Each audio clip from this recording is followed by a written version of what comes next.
안녕하세요. 네, 먼저 그러면 오늘 자료해주신 취재분들께 감독님 인사 말씀 부탁드리겠습니다. 이저 외국에서 작품을 만들고 발표하려다 보니 이렇게 혼자서 하게 되네요. 뭐 배우도 같이 있고 좀 그래야지 재밌는데 혼자 하려니까 고독하네요. 제가 무슨 말을 길게 하기보다는 질문하시면 답을 최대한 성의껏 해드리겠습니다. 바로 그냥 시작하죠. 네, 그럼 지금부터 동조자 질의응답을 진행하도록 하겠습니다. 질문이 있으신 기자님들은 손을 들어주시면. 누가 나 물 좀 줄 수 있을까요?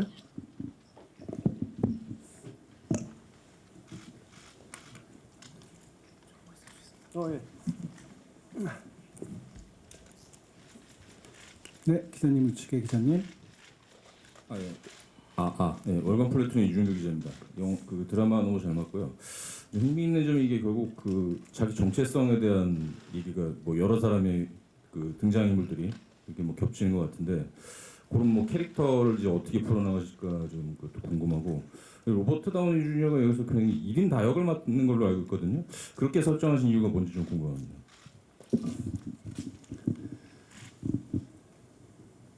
이 영화가 아니라 극장용 영화가 아니고 시리즈를 만드는 데 있어서 영화가 따라올 수 없는 매력은 많은 인물을 다룰 수 있다는 점 아니겠습니까? 원작 소설에 등장하는 사람들 하나하나를 정리하지 않고 각색할 때 없애지 않고 그들을 다 등장시키고 그들 하나하나의 매력과 개성을 표현하려고 했습니다. 그래서 제가 이제 이 중에 그 주인공 빼고 제일 애착을 가진 그런 캐릭터 중에 하나는 장군이라는 사람이죠. 이 사람은 좀 제가 만든 표현인데 왕관을 쓴 광대다. 클라운 with the crown이다. 그런 표현대로 좀 언뜻 보면 우스꽝스러운 광대 같은 면이 있는데요. 또 사실 그의 진짜 어떤 일을 하는 사람인지를 보면 굉장히 잔인하고 무서운 사람이죠. 근데 또 캡틴에게는 아버지같이 좀 뭐 자애롭다 할까요? 그런 면도 보여주는 그런 사람이에요. 베트남 캡틴에게 대위라고 통일되고 대위에게 베트남인 아버지가 장군이라면 미국인 아버지 서양 세계를 대표하는 아버지는 클로드라는 인물입니다. 이 사람도 무서운 사람이에요. 나쁜 일을 하는 사람이에요. 그런데 하나의 개인으로서 사생활에 있어서는 대위에게 있어서 또 다른 아버지죠. 그리고 미국의 재미있는 그 풍부한 대중문화를 소개해주는 사람이고 그래서 그 캡틴 대위라는 이 분열된 자를 이끌어주는 점점 더 더 분열시키고 있는 그렇게 그런 일을 해주는 사람들인데 그냥 대위에게 중요한 것뿐만 아니라 우리 시청자에게 있어서 한 명 한 명이 나름의 독자적인 개성을 가진 그런 사람들이죠. 근데 그 클로드 말이 나왔으니 이제 로다주 우리 로버트 다우니 주니어 얘기로 이어질 텐데 그도 자기가 한국에서 로다주로 불리고 있다는 사실을 잘 알고 있습니다. 자기가 먼저 얘기하던데요. 근데 원작 소설을 읽고 분석하고 이제 어떻게 각색할 것이냐를 논의하던 초창기에 떠올렸던 아이디어예요. 그 소설에 또 나오고 저희 쇼에서는 3화에 등장하는 스테이크하우스, 그 고기 썰어 먹는 스테이크하우스 장면이 있는데 소설에서 그 장면을 이렇게 어떻게 각색할 것이냐를 논의하다가 제가 깨달은 것이 여기 등장한 한 자리에 모여 있는 이 백인 남성들, 자기 분야에서 성공해서 자리 잡고 있는 이 중요한 인물들, 교수니까 교육 문제, 또 영화 감독, 그 문화, 또 CIA 요원, 그다음에 하원 의원, 이런 중요한 인물들이 결국은 미국을 뜻하는 미국 시스템, 미국 자본주의, 미국이라는 기관을 보여주는 네 개의 얼굴일 뿐이구나.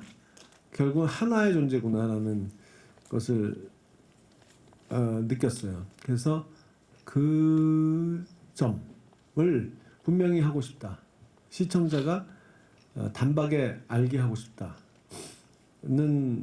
생각을 했습니다. 그래서 그러기 위해서 어떻게 각본을 써야 될 것이냐를 공동 작가와 함께 논의하다가 어떻게 교묘하게 대사를 쓰고 뭐 그렇게 하는 것보다도 제일 효과적인 것은 한 명의 배우가 연기하는 것이 아니겠는가 하는데 생각이 미쳤어요.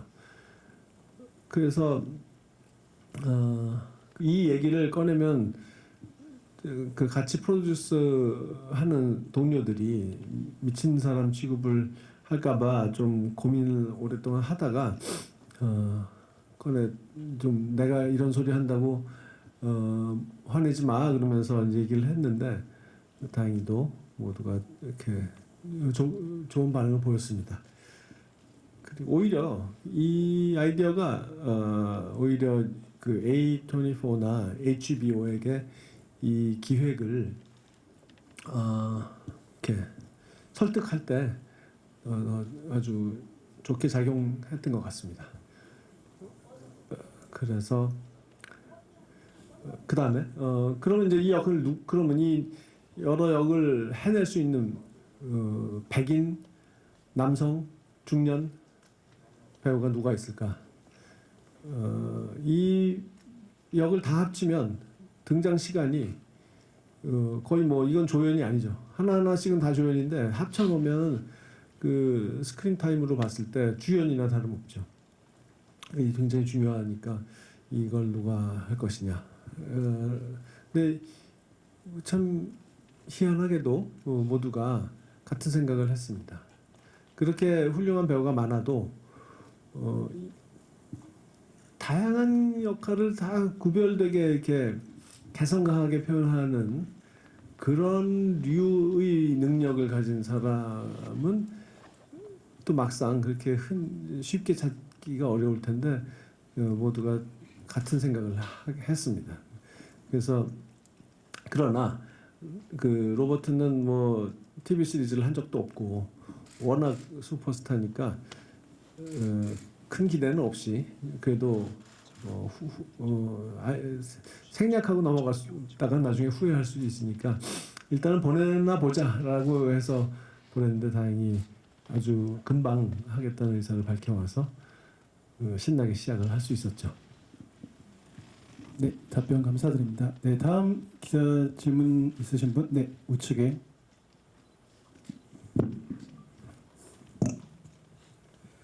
네. 네, SR타임즈 심우진 기자입니다. 작품은 지금까지 잘 봤고요. 그 감독님께 질문드릴 부분이 뭐냐면은 원작 소설을 각색해서 영상화하시는데 좀 주안점을 둔 지점이 어떤 부분인지 궁금하고요. 또 하나는 이 한국인 감독으로서 이제 베트남과 미국 문화에 대한 어떤 정서와 코드를 넣으셔야 되는데 그런 부분에 대해서는 어떻게 좀 제작진이나 이제 스태프들 또 작가와 어떻게 협의를 하셨는지 궁금합니다.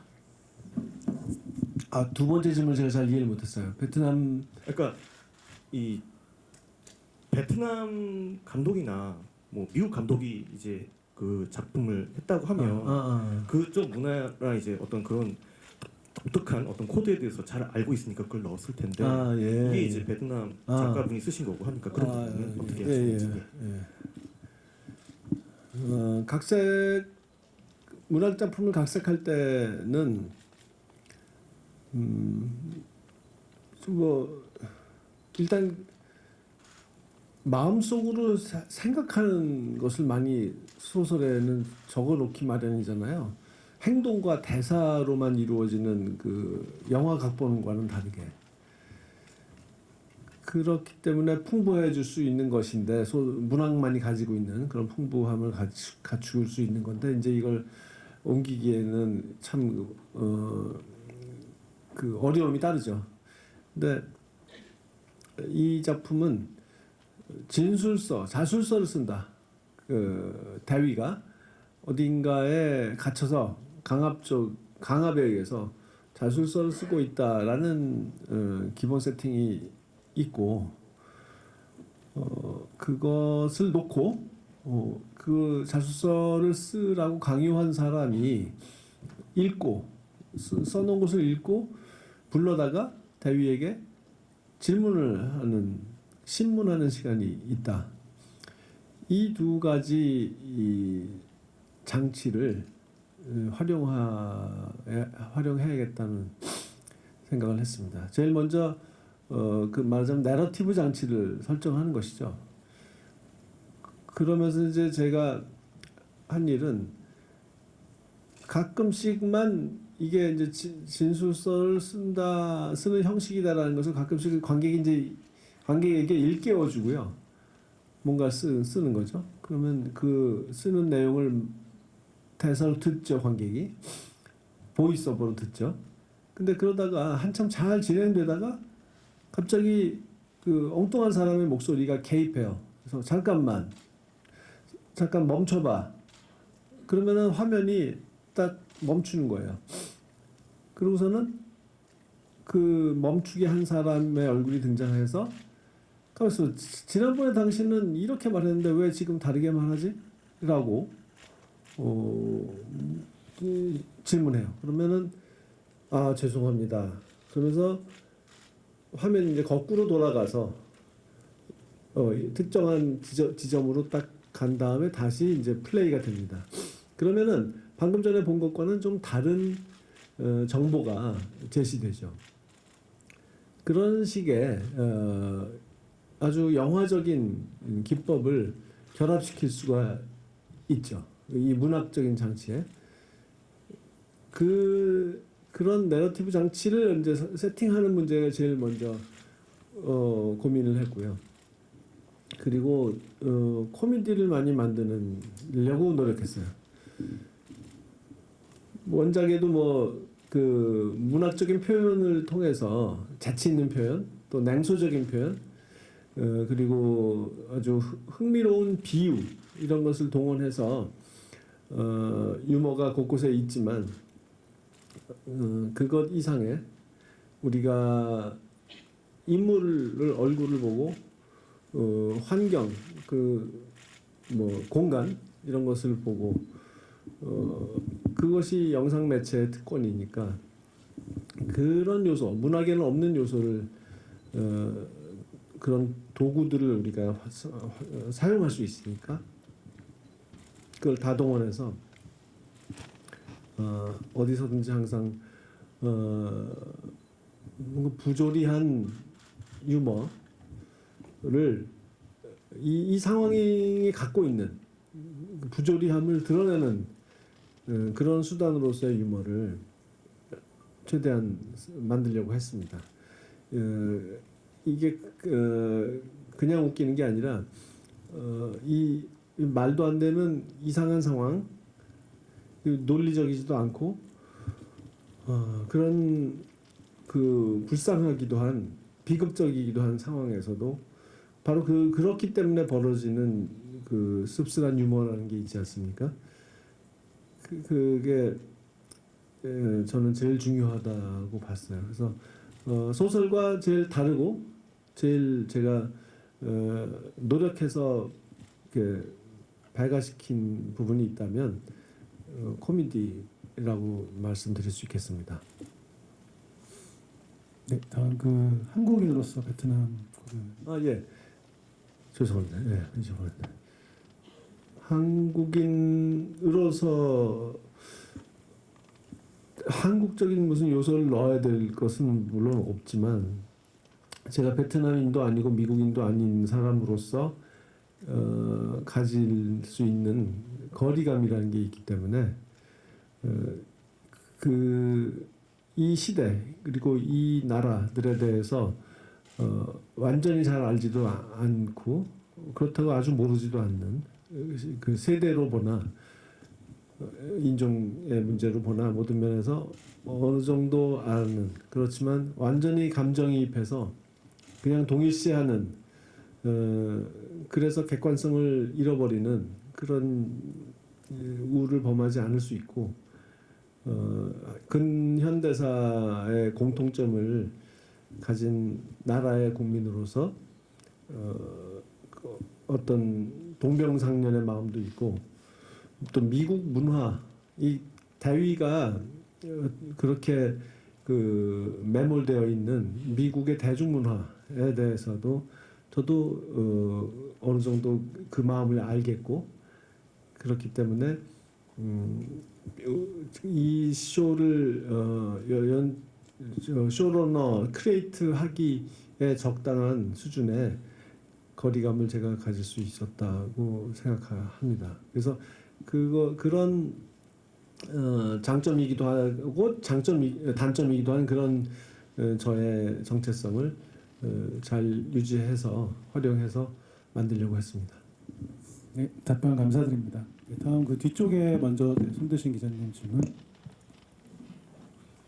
예, 스포츠 서울 한상봉 기자입니다. 약간 비슷한 질문일 수도 있는데 그 리틀 드러 먹을 때도 그렇고 이 작품도 그렇고 그 방금 말씀하신 그 거리감 부분에서 되게 중형적이라고 생각을 했거든요. 그 남의 나라 역사를 말한다는 게 되게 연출자로서 되게 예민할 수도 있을 것 같은데 그 부분에 대해서 좀 어떻게 더 고민하신 부분 없는지 부탁드립니다. 뭐 그럴 자격을 고민할 필요는 없다고 생각해요. 작가가 어떤 소재를 취하는 데 있어서 꼭 그 집단에 속해야 한다라든가 뭐 그런 그래야 자격이 있다. 저는 생각은 안 해요. 누군가 뭐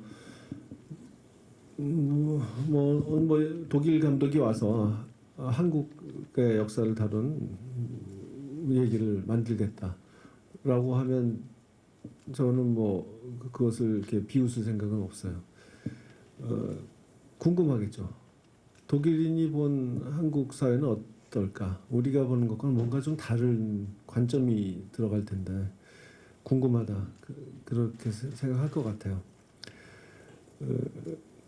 결국은 얼마나 이제 이 소재가 되는 지역 또는 사건, 역사 이런 것을 얼마나 진지하게 공부하느냐 그리고 그 저에게는 이제 주어진 원작이라는 게 있으니까 그 원작의 작가의 의도 다행히 두 작품 다 작가가 생존해 있으니까 리틀 드러머걸 작가님은 최근에 돌아가셨지만 당시에 생존해 계셨고 그래서 많은 대화를 하면서 의도에 대해서 알 수 있었고요.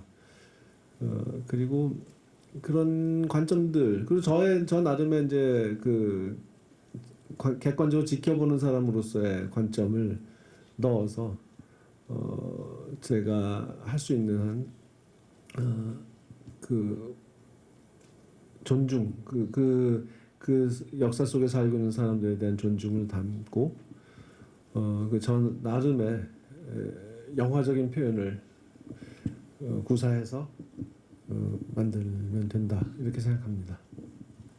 네, 답변 감사드립니다. 네, 그 먼저 질문 요청하신 기자님 쪽 질문 먼저 진행하도록 하겠습니다. 네. 예, 제 서울신문의 오경진 기자라고 합니다. 조금 디테일한 부분에 대해서 질문 드려보고 싶습니다. 이 원작 소설에서는 첫 문장이 상당히 유명하고 또 많은 걸 함축하고 있기도 한데요. 감독님께서는 이걸 일부 그대로 가져오면서도 나름의 변주를 하신 것 같습니다. 드라마에서는 특히 이제 저주받았다라는 표현이 이 원작 소설 첫 문장에는 없는 표현인데 이런 강렬한 단어를 품은 문장을 집어넣은 이유가 궁금합니다. 제 기억이 정확하다면 두 양면의 그 관점에서 볼 수 있는 저주를 받았다는 대목을 말씀하신 것 같은데, 예, 보통 어떤 사안을 반대되는 두 개의 관점에서 동시에 볼 수 있다는 능력을 가졌다라고 하면 그것은 정말 능력을 가진 것으로 표현하고 축복인 것처럼 말하기 때가 많잖아요. 근데 이제 저는 그것을 저주를 받았다고 표현을 했습니다. 이게 축복일 수도 있지만 저주일 수도 있는 거죠. 왜냐하면 그렇게 되면 종합적인 관점을 가질 수 있다는 장점이 있는 대신 분열되기가 쉽다는 거죠. 양쪽 입장을 다 이해한다는 것은 결국 어느 쪽에도 설 수가 없다는 거고 명쾌하게 하나의 입장을 취해서 쉽게 어느 편을 들고 만족할 수가 없다는 문제가 생기죠. 이쪽도 이해되고 저쪽도 이해됐을 때 근데 이 양편이 극단적으로 투쟁하고 있을 때 어떻게 할 것인가 이것은 저주가 되죠. 그런 마음을 표현했던 겁니다. 이것이 이념 대립일 수도 있고 분단됐을 때 뭐 전쟁 상황을 언급하는 것일 수도 있고 또 동서양의 갈등을 언급하는 것일 수도 있고 여러 면에서 이 소설이 가지고 있는 여러 그 레이어가 있잖아요. 그것들 다 아우르는 표현이라고 봤습니다. 네, 답변 감사드립니다. 네, 기자님 질문들이 조금 많으셔서 저희가 먼저 요청하신 기자님 순서대로 진행을 하도록 하겠습니다. 안녕하세요. 저 코리아 헤럴드 김다솔 기자인데요. 관객들에게는 좀 오랜만에 보는 감독님의 글로벌 프로젝트인데 오랜만에 참여하시면서 어땠는지 소개 부탁드리고요. 또 원작 작가가 워낙 한국 문화나 감독님한테 애정이 많은 걸로 알고 있어요. 그래서 각색한 이야기를 보고 그게 먼저 책으로 나왔어야 한다라는 말도 하셨거든요. 그래서 아까는 이제 원작과 다른 지점은 코미디라고 하셨는데 원작에서 꼭 이런 무드나 요소는 갖고 왔어야 한다라고 좀 얘기하셨던 게 있다면 궁금합니다. 국제적인 프로젝트에는 뭐 이제 근본적인 차이는 없지만 한국에서 할 때와 영화 만드는 그 방식이라는 것은 어디나 같으니까 그리고 이런 업계 종사하는 사람들의 사고 방식이라는 것이 다 비슷해요. 배우들은 또 배우들대로 거기는 좀 나름의 다른 종족인데 그렇지만 미국, 영국, 뭐 베트남, 한국은 배우들끼리는 다 비슷한 것 같아요. 그리고 또 이 사용하는 용어도 비슷해요. 그래서 몇 개의 용어만 알면 그 오해 없이 소통할 수 있고. 물론 이제 저는 통역이 필요한 사람이기 때문에 그런 데서 오는 불편은 없지는 않습니다만은 그래도 워낙 잘하는 사람 그리고 오래 함께한 사람이고 그러다 보면 통역의 존재를 금방 잊어버리게 됩니다. 바로바로 의사소통이 일어나죠. 그래서 태국에서 촬영을 많은 부분을 했는데도 그러니까 베트남 분량은 다 태국에서 찍었는데도 또 태국 사람들도 마찬가지예요. 거기도 그런 국제적인 촬영을 많이 했기 때문에 다 금방금방 알아듣고 잘 움직입니다. 그래서 어려웠던 점은 이제 캐스팅 하나 정도라고 말씀드릴 수 있겠네요. 그 베트남 배우들을 많이 캐스팅해야 되는데 베트남에서는 캐스팅하기가 어려워서 외국 좀 교포들이죠. 뭐 2세들, 3세들, 3세는 아니 2세들이죠.를 주로 많이 했어요. 그 캐스팅 디렉터가 어마어마한 노력을 기울였습니다. 미국, 영국, 유럽 여러 나라, 호주, 캐나다, 아시아 여러 나라의 배우들, 베트남계 배우들은 물론이고 배우가 아닌 사람들까지도 대상을 넓혀서 베트남 커뮤니티에 계속 광고를 내고 수없이 많은 오디션을 미리 거쳐서 최소한의 연기를 할 수 있는지 없는지를 걸러낸 다음에 저에게 보내고 제가 그걸 영상을 다 보고 뭐 정말 그 몇천 명을 해야 했죠. 그 중에는 그래서 결국 캐스팅된 사람 중에는 그 배우가 아닌 사람도 많아요. 또는 배우 지망생인데 뭐 작품 처음 해보는 사람, 뭐 단편 영화 조금 해본 사람, 뭐 동네 그 커뮤니티 극단에서 뭐 작은 역을 좀 해본 사람 정도. 아예 다른 직업 가진 사람도 많고. 우리 장군 있잖아요. 이분은 그 디즈니의 웹 디자이너였어요. 그 연기 처음 해보는 분이에요. 그런 또 무절제한 소령이라는 역할을 한 사람도 이제 나오는데 이 사람은 영화 감독이에요. 그 베트남의 아주 유명한 감독이에요. 상업적으로 큰 성공을 하는데 연기는 처음이에요. 그냥 뭐 박찬욱이 영화 어떻게 찍나 한번 보려고 왔다고 하더라고요. 그래서 그런 사람들을 찾아내는 것도 어렵고요. 그들을 믿는 것도 참 용기가 필요한 일이에요. 그러니까 오디션이라는 게 뭐 짧게 좀 보는 거잖아요. 근데 이거 갖고 내가 정말 이 사람을 캐스팅했을 때 진짜 이 긴 여정 동안에 많은 다양한 역을 다양한 장면을 연기해야 되는데 그걸 정말 다 잘해낼 수 있을까? 심지어는 하다가 도망가면 어떡하나? 프로 배우가 아닐 경우에 힘들다고 그냥 가버리면 어떡하나? 막 이런 걱정까지 해가면서 정말 큰 그 집중해서 아주 예리하게 판단을 해야 하는 건 물론이고 그 사람들 믿고 간 것에 대한 큰 용기도 필요한 일이었습니다. 그 현장에서 소통할 때도 프로 배우, 경험 많은 배우라면은 뭐 한마디에서 알아들을 것도 몇 번이고 말을 해야 되고 아주 기본적인 것들조차 가르쳐야 할 때도 많았어요. 뭐 여기서는 카메라가 이쪽에 있으니까 측면이어도 살짝 이쪽으로 좀 돌려야 잘 보인다. 뭐 이렇게 배우들이 움직일 때는 다른 배우가 너를 가리면 안 되지 않느냐, 네 얼굴이. 그러니까 그때는 살짝 이렇게 옆으로 살짝 자연스럽게 움직여서 좀 얼굴을 보여라라든가 이런 기본적인 것들까지 알려줘가면서. 근데 물론 이제 그런 것은 초창기에 끝나죠. 그 다음에는 다 알아서 하니까 다 똑똑한 사람들이고. 그래서 보람도 커요. 그만큼 전혀 경험 없는 그런 사람들과 함께 만든 거 있잖아요. 그래서 내가 물론 저 혼자는 아니죠. 그 많은 프로듀서들과 같이 했지만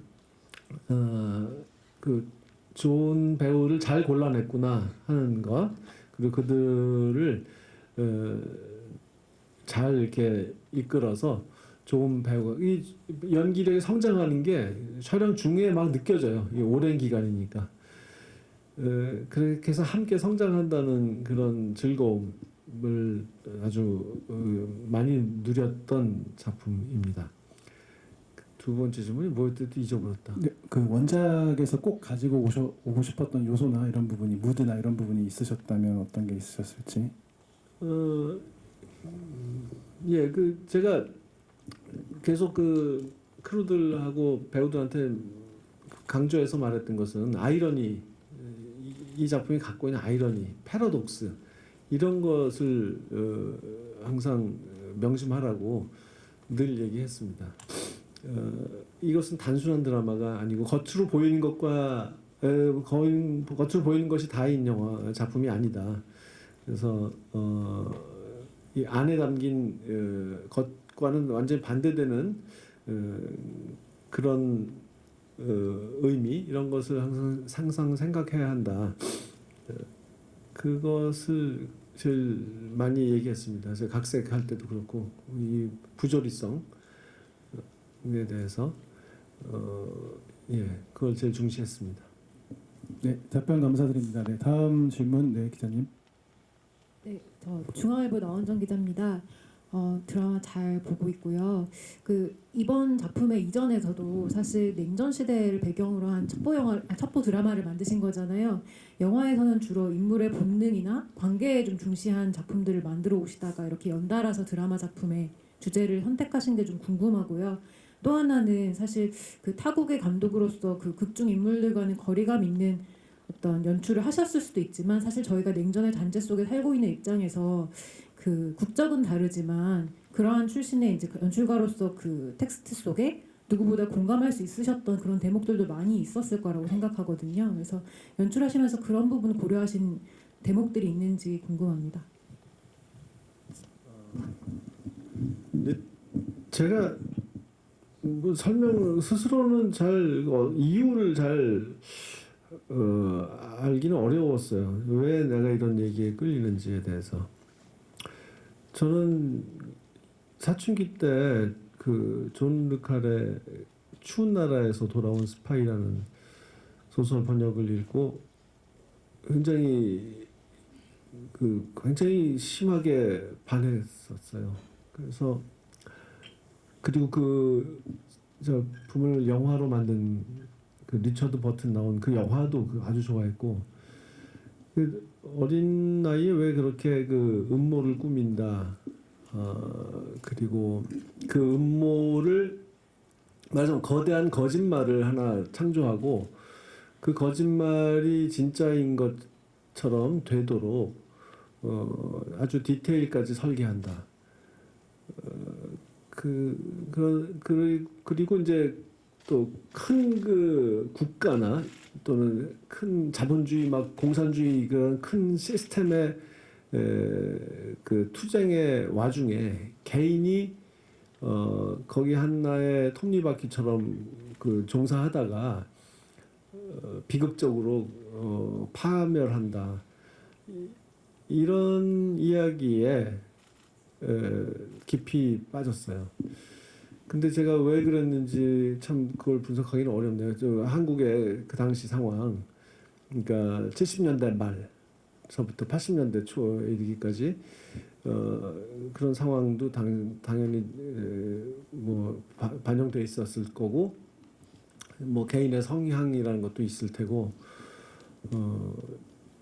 그 결국 제가 영화 감독이 된다라는 것하고도 연결되어 있는 것 같아요. 그러니까 르칼의 소설에 빈번하게 등장하는 스마일리라는 그 스파이 마스터가 있잖아요. 그건 공작의 계획을 짜는 사람. 그 사람이 하는 일이 영화 감독이 하는 일, 저처럼 제작과 각본을 겸하는 감독이 하는 일과 상당히 유사합니다. 거대한 거짓말을 만든다. 그것을 그럴듯하게 세상이 또는 적국의 기관이 이게 진짜라고 믿도록 만든다. 거기에 필요한 예산을 따고 그것을 집행할 팀을 꾸린다. 그리고 제일 전면에 나서서 상대방을 속이는 일을 할 배우를, 스파이, 그 배우를 캐스팅한다. 적임자. 그를 훈련시킨다. 거기에 필요한 모든 디테일, 이게 진짜처럼 보이게 만드는 정말 사소한 디테일 하나하나를 설계한다. 그런 게 참 비슷해서 제가 영화 감독이 되는 그런 그 성향, 그렇게 저를 그렇게 이끈 성향이 그런 스파이 소설을 좋아하는 성향과 다르지 않다고 생각해요. 그런데 이제 특히 냉전 시대는 그런 스파이 전쟁이, 첩보 전쟁이 격화됐던 시절이었고, 그래서 당연히 냉전 시대에 흥미로운 이야기가 많고, 근데 지금이 냉전은 끝났다고 하지만 뭐 신냉전이란 말도 있고, 결코 그것은 끝나지 않았죠. 그리고 또 우리 남한 사회에서의 이념 갈등은 또 얼마나 격렬합니까? 그래서 생각해 보면 그렇게 남의 이야기처럼 느껴지지 않아요, 저에게는.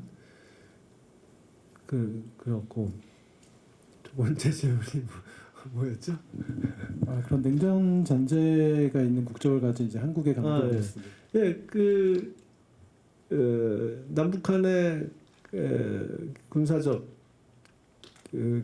긴장, 그리고 남한 안에서의 이념 투쟁, 이 두 가지 요소가 그리고 이제 내전을 겪었고, 내전의 배후에 강대국들이 있었고, 이런 역사와 현실이 이것은 참 미국인이 이해하기는 보면서 이해할 수는 있어도 그것을 만들기는 좀 어렵지 않나 생각이 들어요. 우리에게는 그냥 그 숨을 쉬듯이 가는 쉬운 일이고 너무 그냥 둘러싼 환경이죠. 그냥 공기 같은 거죠. 그런데 그래서 제가 이것을 뭐 한국인으로서 이것을 이런 관점을 넣어서 해야지라고 한 것은 없고요. 이 원작이 가지고 있는 그 성격을 잘 구현하기 위해서는 좀 제가 적어도 미국인보다는 적임자였다고 생각합니다. 네, 답변 감사드립니다. 네, 다음 저 맨 뒤에 계신 기자님 질문 받겠습니다. 한겨레 남지은 기자인데요. 그 요즘에 넷플릭스 미드 3채도 그렇고 그 아시아에서 출발한 뭐 아시아의 역사와 현실을 보여주는 그런 이야기들이 이제 글로벌 OTT에서 많은 관심을 받고 있는데 그런 감독님이 혹시 생각하시기에 그 이유는 뭐라고 보시는지와 그리고 감독님이 드라마를 이제 만드시는 이유가 뭔지 좀 궁금한데요. 뭐 영화를 만들 때와 다른 어떤 재미, 어떤 좀 다른 점을 느끼시는지 궁금합니다. 기자분들이 질문을 꼭 2개씩 하시네요.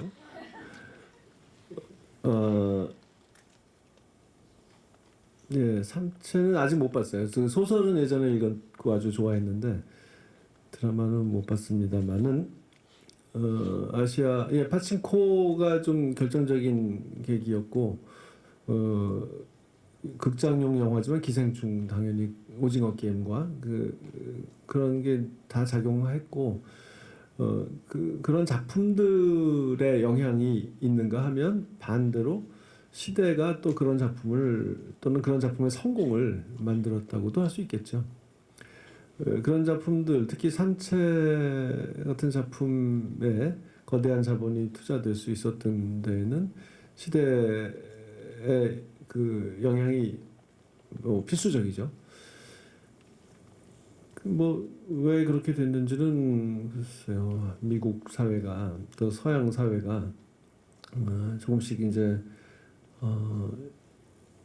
특히 미국 사회 얘기인데 그 다양한 사람 인종과 다양한 그 문화에 속한 사람들로 이루어진 그런 사회에서 그동안 그냥 특정 일부의 집단 특정한 인종의 목소리만 들려왔다 대중문화에서. 그런 데 대한 반성이 너무나 늦었지만 분명히 생기고 있고 그리고 소수 집단이 점점 힘을 가지게 되면서 자기 목소리를 낼 그 통로를 찾고 있고 그런 것을 만들 수 있는 힘을 갖게 됐죠. 그래서 경제의 논리로 보아서도 이것은 하나의 이제 시장이 된 거고 그런 일들이 다 복합적으로 작용한 것 같습니다. 그래서 우리가 PC한 것에 대해서 되게 뭐 너무 그걸 따져서 피곤하다 그런 목소리도 있지만 또 예술 창작에서 또 그런 것이 항상 좋지만은 않을 수도 있지만 제가 이번 작업을 하면서 느낀 것은 이런 모든 사람의 노력이 이런 기획이 가능하게 만들었구나 하는 것이었습니다.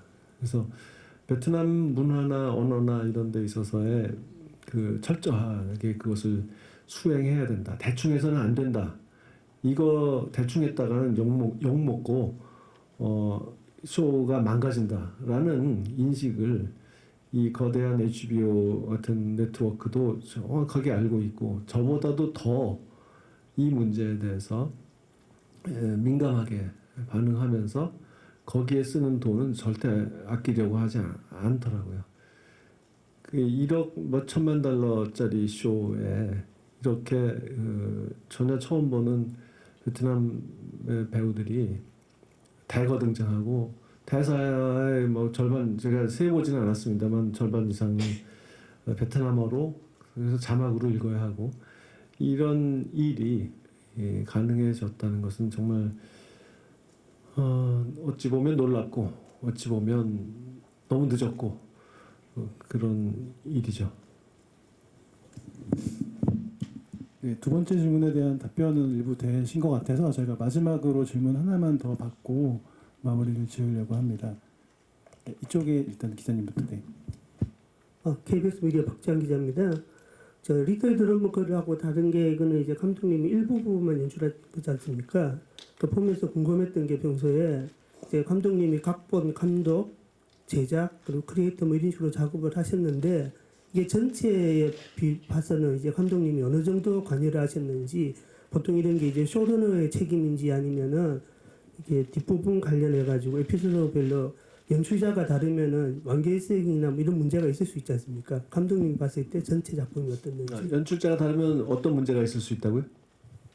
이게 이제 뭐 작품의 완결성이나 아니면 주제 의식을 갖다가 꾸준히 할 수 있는지 그 문제에 대해서.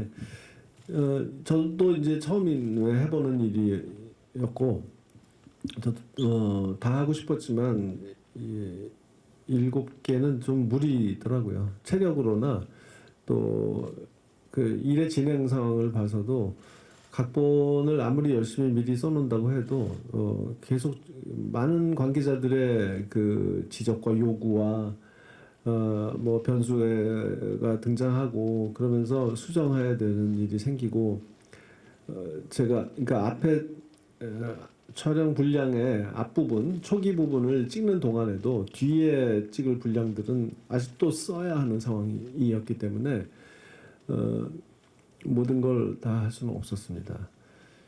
그런데 일단 이제 다른 감독을 이제 기용해야 되는 문제에서 그 누구를 선택할 것이냐서부터가 일단 쇼러너가 하는 일이고, 그래서 좋은 감독들을 모셔서 다행이고, 그리고 각본을 제가 이제 쓰니까 그 물론 함께 쓴 작가가 있지만 각본을 쓰니까 전체 그 일관성은 당연히 이제 거기서 담보가 되는 것이고, 다른 제가 연출하지 않는 에피소드를 담당하는 그런 다른 감독들을 만나서 미리 다 얘기를 하죠. 이런 의도다. 한 줄 한 줄 다 얘기를 합니다. 그리고 연출의 스타일에서 이런 분위기다. 이런 건 안 맞고 이런 건 좋고 뭐 이런 얘기들을 다 합니다. 예외는 그 네 번째 에피소드를 하나를 맡은 페르난도 메일레스 감독, 두 교황의 그 감독이 그분을 모신 이유는 그 에피소드는 완전히 다른 좀 완전히 좀 독립된 내용이기 때문에 완전히는 아니지만 그래도 분위기가 완전히 달라서요. 그것은 좀 다른 스타일의 감독이 하기를 원했기 때문에 그분을 모셨어요. 아마 정말 지금 업계에서 저와 그보다 더 반대되는 스타일을 가진 감독은 없겠죠. 그래서 마침 또 그게 이제 7개 중에 네 번째 딱 한복판에 있는 에피소드, 좀 지루해질 수도 있는 그런 때에 나오는 거라서 더 잘 됐죠.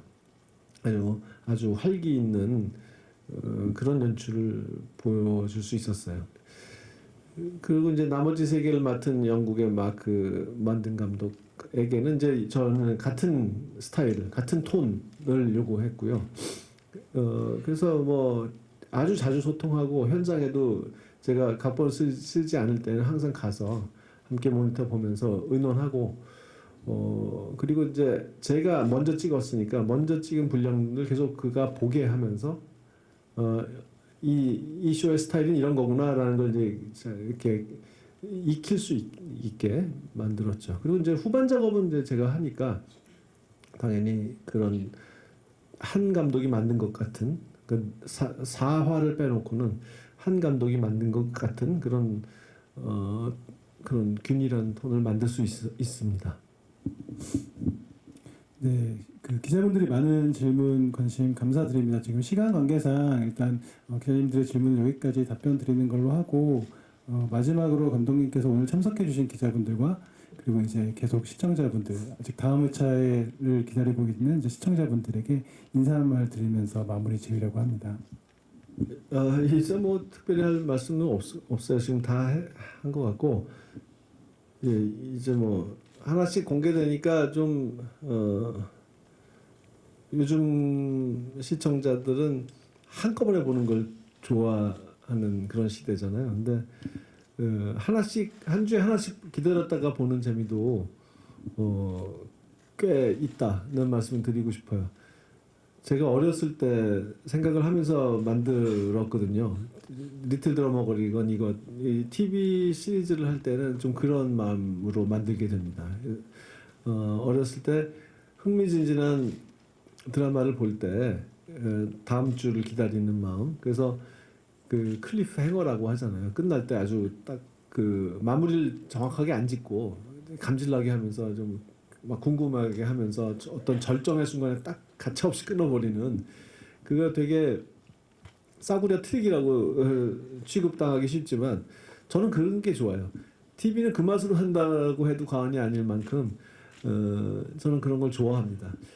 그것을 만끽하기 위해서는 한꺼번에 보는 것보다 기다렸다 보는 게 더 좋다고 생각합니다. 그리고 이게 남의 나라 이야기임에도 불구하고 우리가 우리에게 느껴지는 바가 굉장히 클 것이다. 그런 것을 항상 생각하면서 봐주십사. 우리도 전쟁을 겪었고요.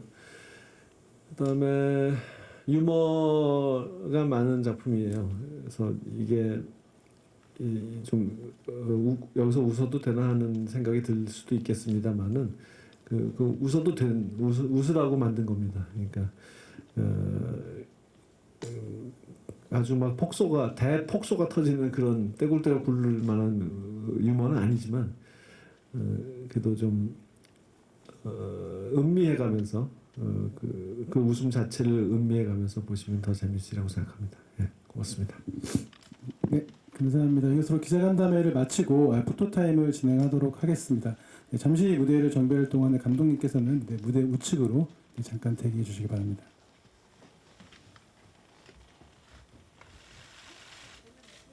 네, 감독님 좌측부터 한번 봐주시겠습니다. 좌측 봐주시고요.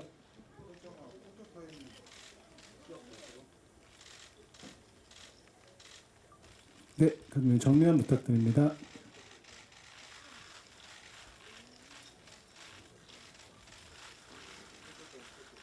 네, 마지막으로 우측 부탁드리겠습니다.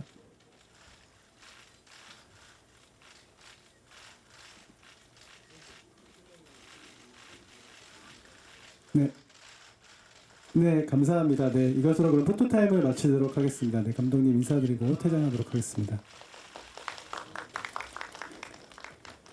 네, 감사합니다. 이것으로 동조자 언론시사회와 기자간담회를 모두 마치도록 하겠습니다. 네.